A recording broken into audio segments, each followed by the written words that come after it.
Oh, the weather outside is frightful,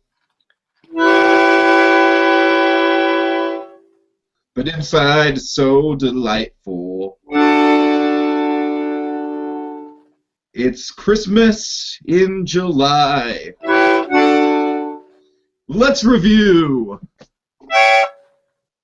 Oh, let's review. Season 2.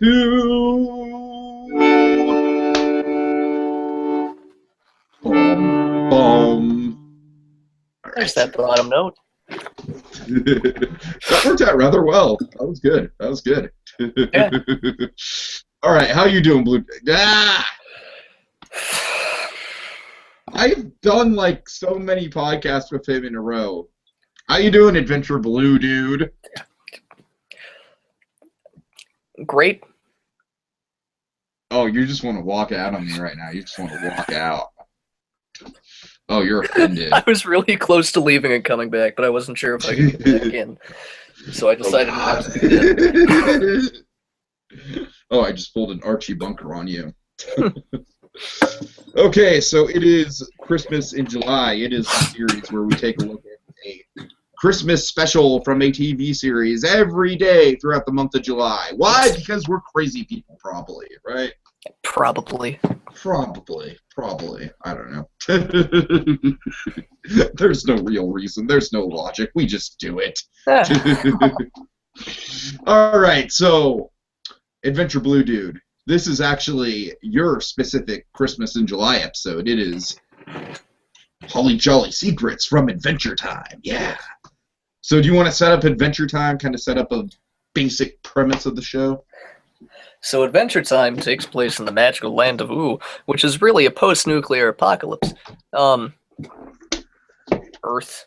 The main characters are Finn and Jake. Finn is the last known human, and Jake is a dog, an anthropomorphic dog who can stretch and stuff. They live in a magic land of anthropomorphic candy, and Alzheimer-ridden ice wizards, and vampires, and rainicorns, played by Korean actresses who speak only in Korean. She's in Gravity Falls as well, but Oh, okay, I know what character. Yeah. And she also plays BMO, but it's all the same voice. So, so yeah, I mean that's pretty much the basic setup of Adventure Time. It's rather hard to explain past that.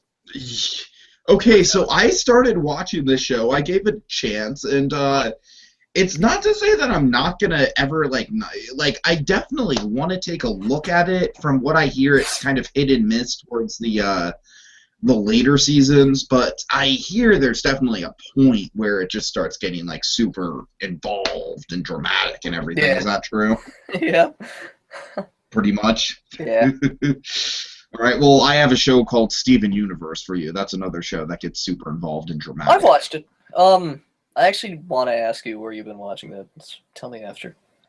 Because I've been meaning to sit down, but I tried using Watch Cartoon Online, which I usually do, but then a pop-up opens, and I had to close my browser instead. I actually believe all the episodes are on YouTube. Are they? I'm pretty sure you just have to deal with the, kind of the chopped screen. I mean, I really don't care about that. That's how I watched this episode. I know. You and me watched the same episode then. So yeah, it's kind of like that. Like that. Cool. How many episodes have you watched? Of Steven Universe? Yeah. I mean, I haven't really counted. I've watched quite a few. Okay. Probably like a quarter to a half of what's been out already. All right. So if it's so you're probably just getting into. Are there songs yet? I've been bouncing around. Oh, you don't do that. I don't mean to. I've just been watching it when it's on TV. No, that's not good. No, I'm sorry. No, spoilers. Do you know things about Garnet that you shouldn't? Yes. Damn it, you didn't get the experience. Well, I'm sorry. All right, we should probably keep on track. So do you have any background info about this Christmas special that we should know going into it? I did, but I closed the tab because I didn't know you were going to ask me that. Wonderful. Pat McHale did the story for all you Over the Garden Wall Flapjack fans. I feel like this show actually kind of killed Flapjack in a way. How so? Because like Flapjack was like a show about an eccentric kid who was into adventure, and then all of a sudden we have Adventure Time, which is just all about adventure and whatnot. I want to say Flapjack ended first. No, I distinctly remember. No, I distinctly remember Flapjack was had its final season when Adventure Time had its first season, and then it was dead. Was it? It was canceled unexpectedly, too, because they were going to have Colin Malloy of the Decemberists come in and do a voice, and everyone was all excited about that, and then canceled unexpectedly. That's sad. Flapjack was a great show. Flapjack was awesome, yeah. I just like Thurb Van Orman. Oh, yeah, for sure. All right, that's why I love Over the Garden. That's why I love Gravity Falls. Just Gideon. It's wonderful. And he needs to show up more often. But I'm talking in terms of plot. Like, is there anything going into this episode in terms of plot that we need to know? I guess not specifically, really. Like, where are we in terms of like the timeline of Adventure Time? Where are we in terms of the development of the Ice King? Is this the first time that we see Simon? Yes. Okay, it's the first time we see Simon. This because is the obviously, because I know about the big episode with Simon. I know about the one with Marceline that Rebecca Sugar's really famous for. Simon and Marcy. Yeah, exactly. Or I Remember You. Which one? Was it the Flash? I Remember You. Both. Yeah. Pretty much. Okay, so this is the first appearance of Simon, and I know enough about the show to kind of get the gist of the characters and everything. To tell you the truth, this show is kind of like the cartoon version of Game of Thrones. It's not that much death.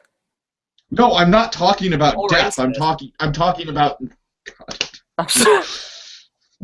I'm talking about just the sheer volume of characters that there are. Oh yeah. I mean, and that's one of the big criticisms I've heard about the show that kind of makes me apprehensive about watching it. I've never had a problem with it. I hear that the characters just kind of pop and come and go so randomly that it's just kind of hard to keep track of them all. They do, but I've never really had a problem. But also, I've been watching since the day it came on TV. So I that's my whole thing, is that this show feels like it doesn't really feel like it has any sort of a grand overarching story. Am I wrong about that? It didn't add the sort of. It has arcs. It has very, very loose arcs. It started out as like a typical Cartoon Network cartoon where they're just doing cartoon stuff, and then as it developed, it eventually turned to the Lich, and then Simon, and then the Mushroom Wars, and then all of that. Okay. So really, a lot of the overarching story happens before the cartoon. If that makes any sense. But actually the Lich was a pretty huge arc that went on for 3 seasons. That went on for a while. Mm-hmm. But again, it wasn't always it wasn't every episode was oh, we're making our way to the Lich. It was more just every 5 to 10 episodes it would just end up being a very important Lich episode. Right.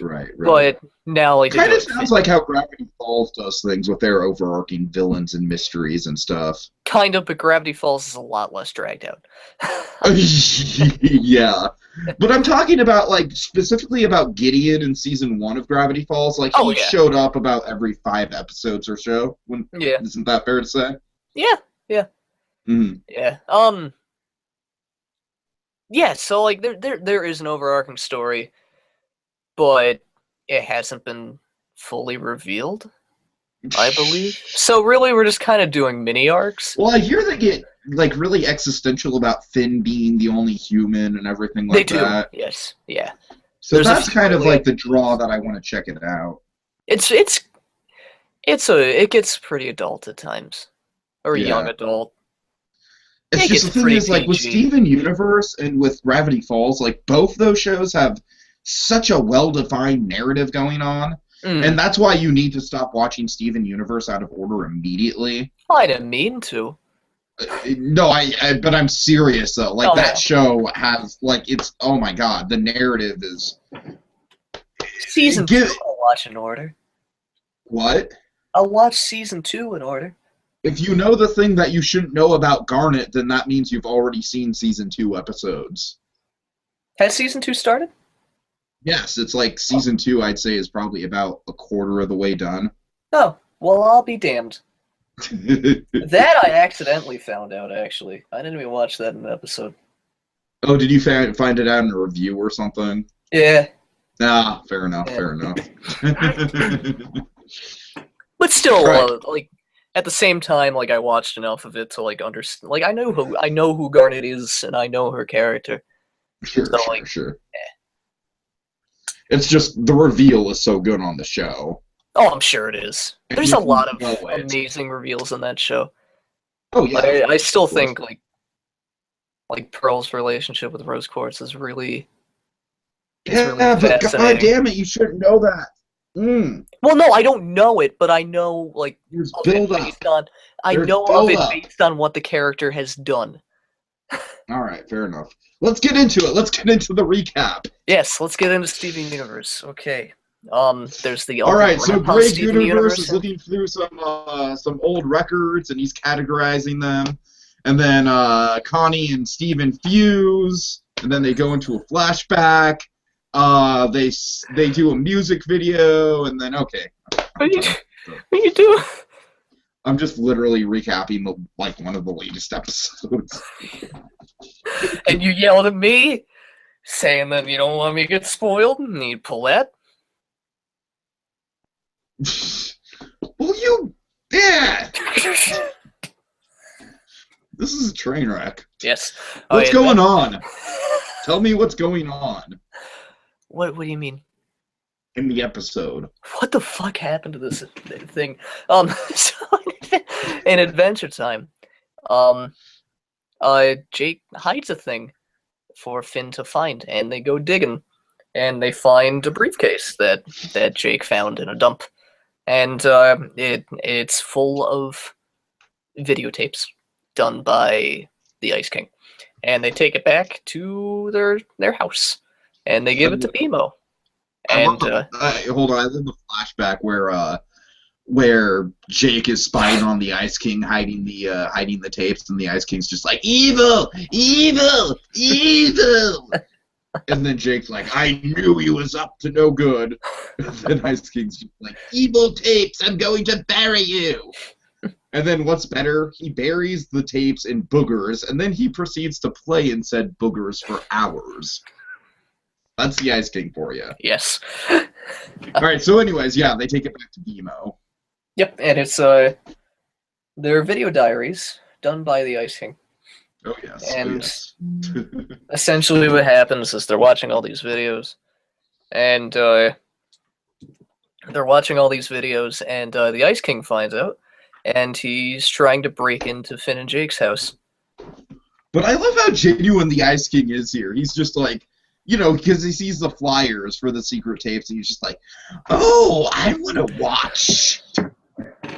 Yeah. You know, it's like he's genuinely like not up to any bad, anything bad at all. He just wants to pal around with Finn and Jake. Yeah. Which I take it is kind of a running thing with this show, is it not? It is, yes. There have been episodes where he has paralyzed Finn and Jake to be friends with him and play with them for a day. Did you say episodes as in multiple episodes? No, I mean like there have been episodes like that. There was one where he disguised himself as a horse so he could be in their house and play with them. That one. What? I said I actually think I remember that one. That's a great episode. Okay, one of the tapes that we saw was was the Ice King role playing as Princess Butterfly, or I'm sorry, Princess Butterfly is freaking Star versus the Forces of Evil. I have that stuck in my head. Yeah, Princess Bubblegum, and then then Gunter is supposed to be him, and then he's just like, no, Gunter, you can't take the beard off. Yeah. Oh boy, I don't even want to know. I don't even want to know. That's the thing about this show that I noticed right off the bat is it does have some pretty, like, whoa, like, pretty out there moments of kind of sexual innuendo. Yeah. Like, I can definitely see the PG rating it earns. Oh no, absolutely, yeah. No. All right. So essentially, Ice King's making the area colder, and they start wearing the Christmas sweaters and doing other various Christmassy things. Essentially, what it is it doesn't start out as a Christmas episode, but as it progresses, it slowly turns It into becomes a Christmas more episode. and more Christmas. Yeah, so it's Yes. very loosely a Christmas special, but by It's the end, special. they get all hammy with the fact that, hey, it's Christmas. Yeah. Or everyone's gathered around the TV every year to watch movies and wear big sweaters. And it has Right, so Ice King, at first Ice King, he comes like with gifts. He's got a skunk, which totally makes sense. Let's see, and then I love how Finn and Jake are hiding from them, or from the Ice King, and just like, oh, if we're quiet enough, he'll go away. And it's just Ice King, literally, as they say that, it's like, no one's home, guess I'll go away. But then what happens? And BMO starts going off. I forget why. Because it's time for Finn's bath. It's Finn's bath takeoff. And he specifically says, Finn, get naked. Oh, God. Oh, God. Speaking of sexual innuendo, yeah. That's not even innuendo, it's just get naked. And then, so they have to press the snooze button. And then Bevo's just like, I am sorry, we could still take a bath. Oh, God. Okay, so they have kind of an extended sequence of fast-forwarding through the tapes. Yeah. Then they have the Turtle Princess. Kind of looking through my notes. And then he's kind of mocking Jake. He's just like, oh, look at me, I'm Jake. I'll stretch this and I'll stretch that. Yeah. Let's see. Oh, and the worst part about Turtle Princess and his encounter with Turtle Princess is that Turtle Princess took away his library card. Mm. Okay, let's see. We get more fast forwarding with a ridiculous sound. I think kind of the funny thing about this episode is that Finn and Jake are like just so adamant about there has to be some evil plan, some evil code on this tape. Yeah. Like, god damn it, they are just so convinced of that. And yet at the end of the day, it's just Ice King's pathetic life, and there's like absolutely nothing evil about it. Which again, I take it to be kind of a running gag of the show. Yeah. Like Finn and Jake just thinking that the Ice King is up to no good when really he's just kind of like... Well, it's a lot of that, and it's a lot of Ice King's pathetic. Right. So it's a little bit of both. Kind of reminds me of Mojo Jojo in a way. Yeah, but Mojo Jojo could do things. He could, but I'm just saying there were definitely episodes where Mojo Jojo was going about his... Or maybe I'm just thinking of one specific episode that was great, the one where we focus on him. Yeah. And people think he's doing evil even though he's just going to the grocery store. That's one of Blue Dragon 5's favorite episodes. Just going about his day. I will go to the grocery store and I will pick up milk because I am Mojo Jojo. All right. Anyways. Trying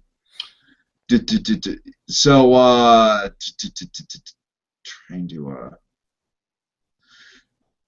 So Finn wants to call Bubblegum because she's brilliant. Yeah.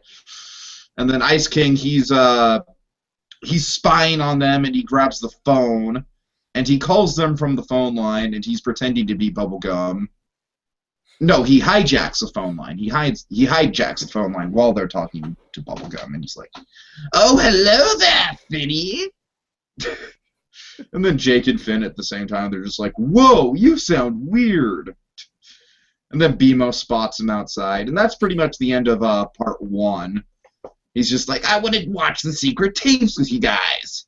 It'd be nice. I just love that. It'd be nice. Be nice. All right.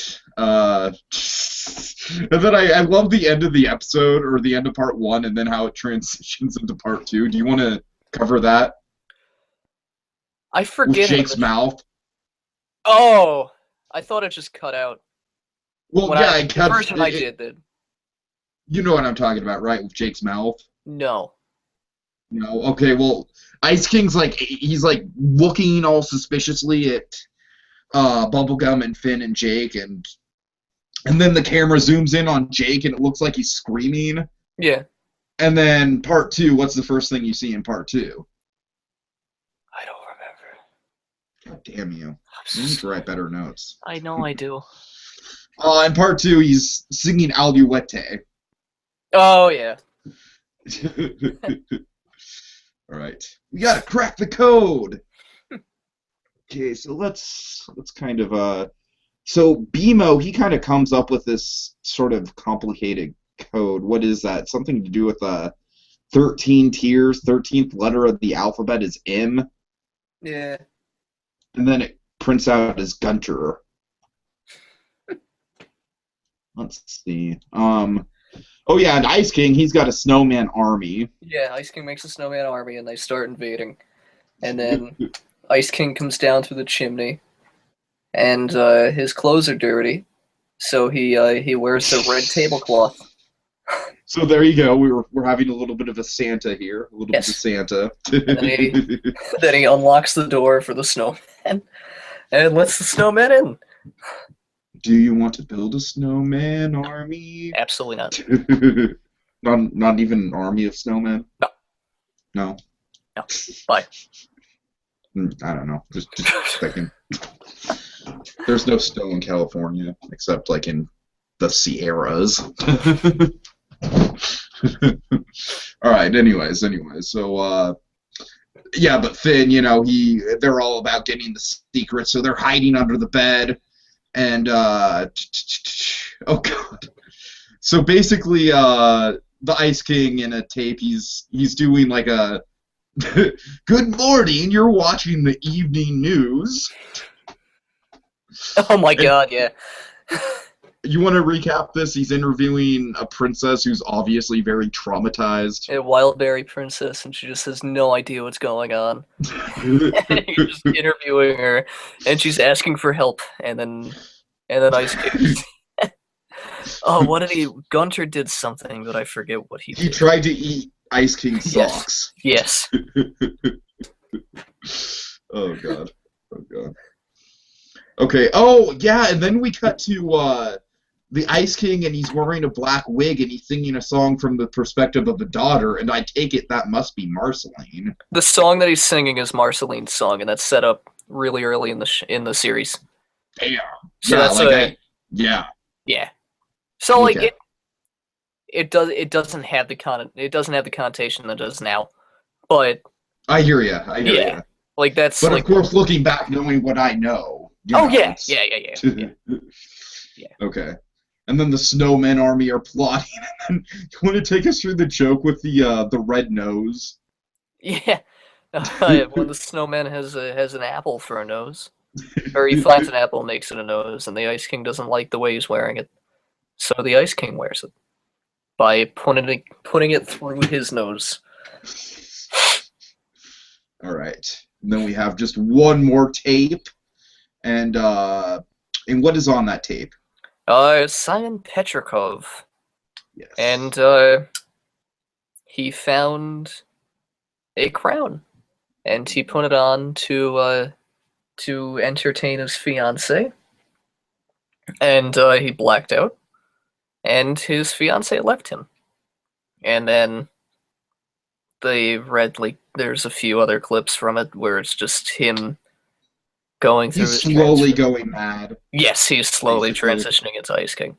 Yeah. And so the second time you've seen it, he's got a lower body temperature. His skin's starting to turn blue. Yes. Yeah. And then you see him, and he's got long hair and a mustache. Mm-hmm. And he says, "If I do things that hurt people around me, please forgive me."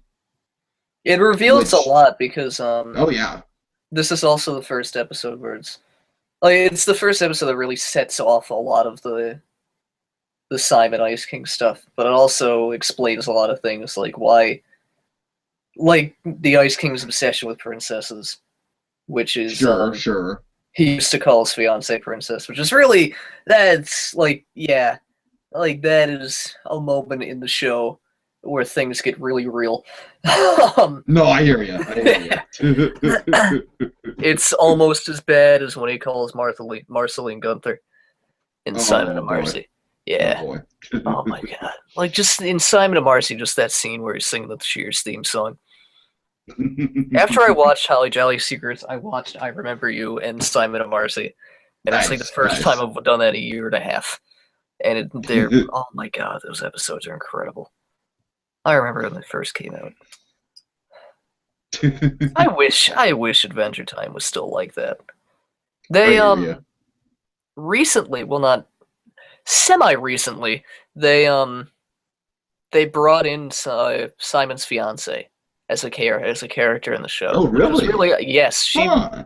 she became something, but I forget what she became. I don't want you to spoil it for me in case I ever watch it. Okay, I mean essentially like she, yeah, Yeah. it's a really interesting episode. Like essentially like a riff shows up, and the Ice King reverts back to Simon, Mhm. and then Betty, his fiance, it's like the catalyst, and then shit happens. I forget what happens because it's been a while since I've watched it, but it's a really nice episode.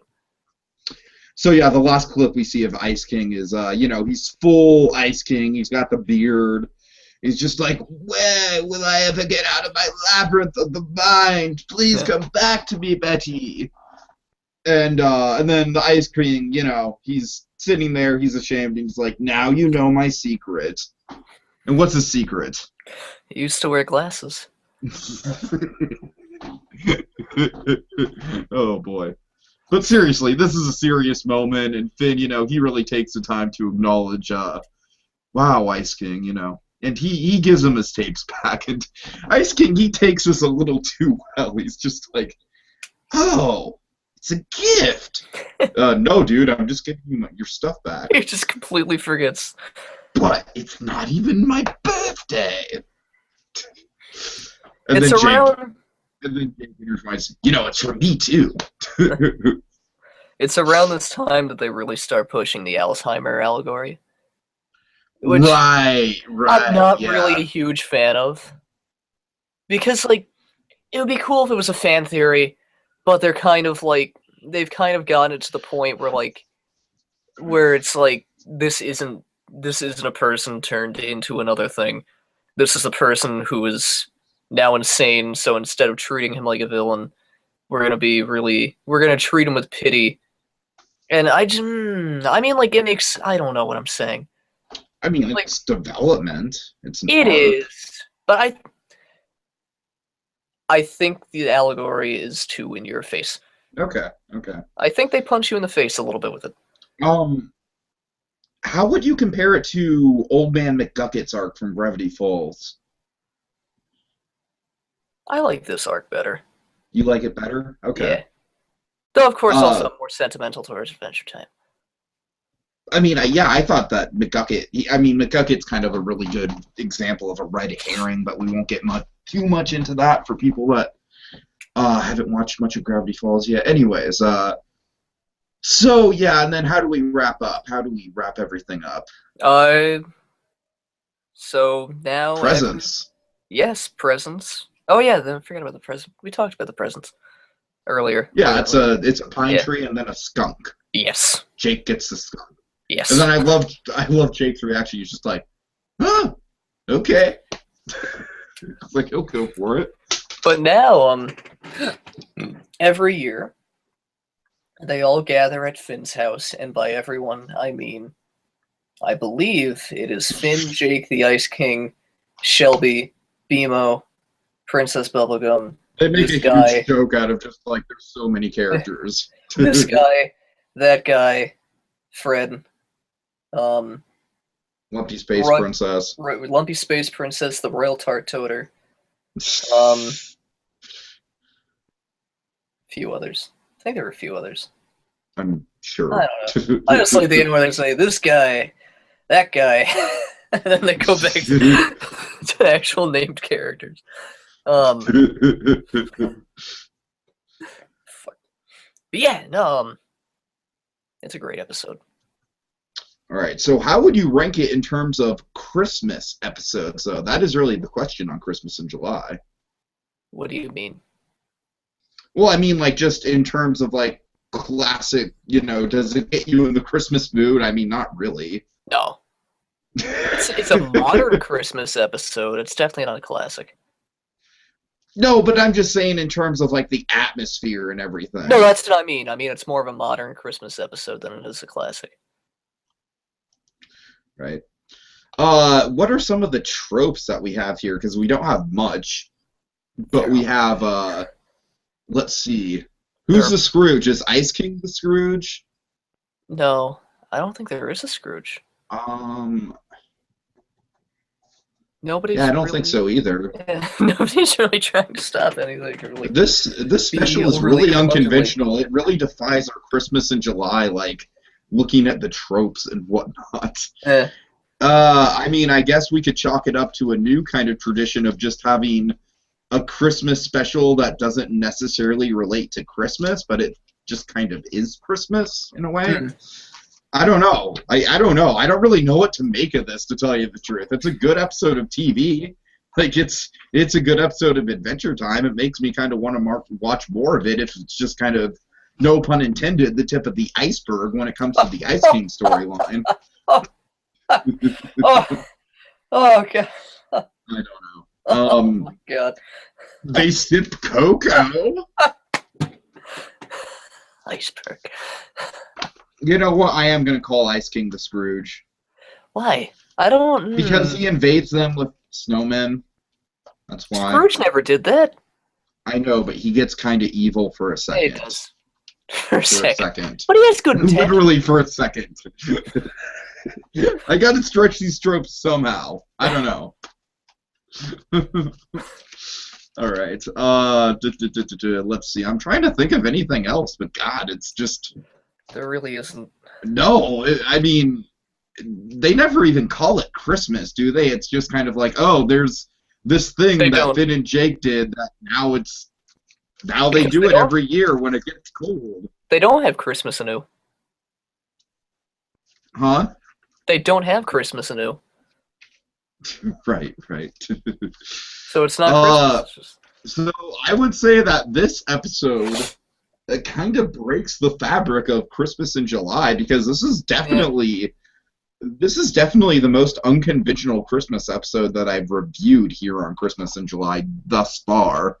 Because usually, yeah, you broke it. Good job. I broke it. All right, but anyways, before we sign off, shoot, I just Googled this. God damn it. Play your accordion for a sec. Oh my God. Oh.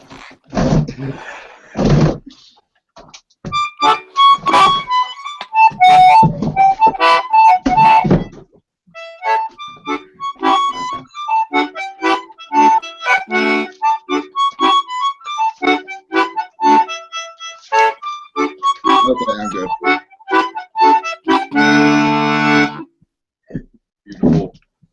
Beautiful. Take a good time.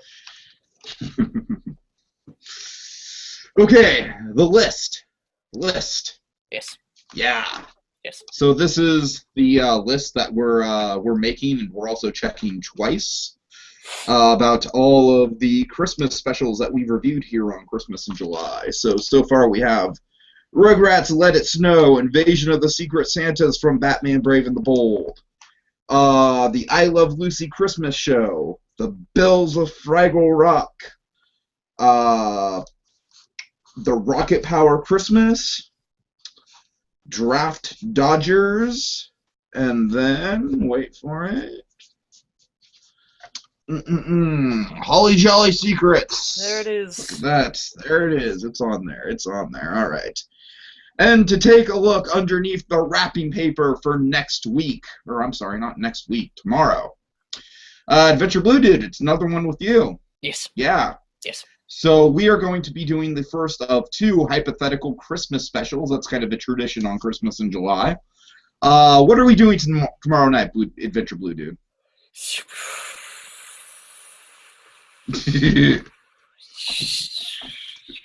again. I know. Tomorrow, I did it again. tomorrow we will be doing Gravity Falls hypothetical Christmas specials. Hypothetical, yes. Yes. And why is that an interesting subject? Because Gravity Falls takes place entirely over the summer. Indeed. Indeed. Yes. So it'll be really interesting to see what the two of us come up with as ways around it. Yes. They've already done a Halloween episode. They have. So, all right. So yeah, stay tuned for that. That'll be a lot of fun. And in the meantime, as I said, I feel like this episode really kind of broke the tradition in a way because there are not really a ton of tropes. There's basically like you got the Coco and you got the. Would you say that this episode is a little bit like the Star Wars Holiday Special in that it kind of treats Christmas as an alternate holiday that just sort of acts as Christmas? I mean, I suppose, but this also isn't really a holiday.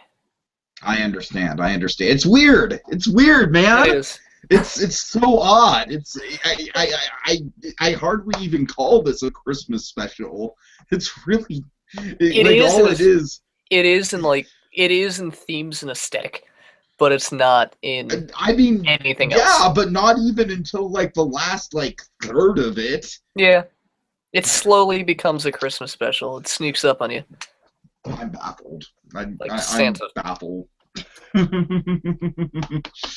Oh God, but yeah, I mean, that's really what we try to do here on Christmas in July, and I feel like here we kind of fail because my God, I really don't know what to make of this because usually we have the tropes, like it's the gift or the the mad rush on Christmas Eve or whatever, but we didn't fail. We simply broke the norm.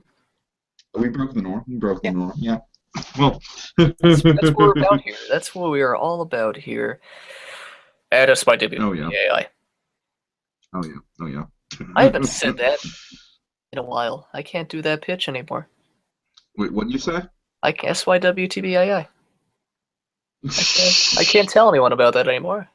No, you can't. No, you can't. It's kind of sad. She's dead. It is. Oh man! Oh god damn it! Oh, I'm looking through my notes to see a last ending line that I could end out on, but I can't find one. It's kind of frustrating. You want me to look play accordion. Oh Jesus! I'm not Please. I'm not your monkey. Please. I said please.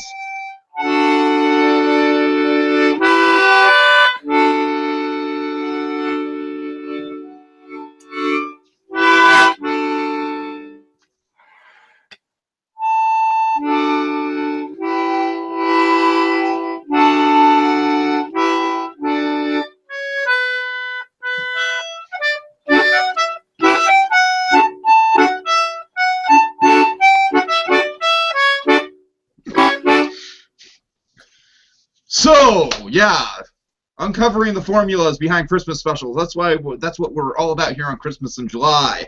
Why? How are we going to do that?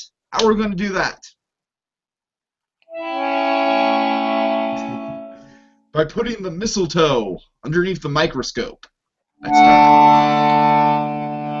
Christmas in July. I got it stuck in my headphones. Good job. You totally ruined the outro.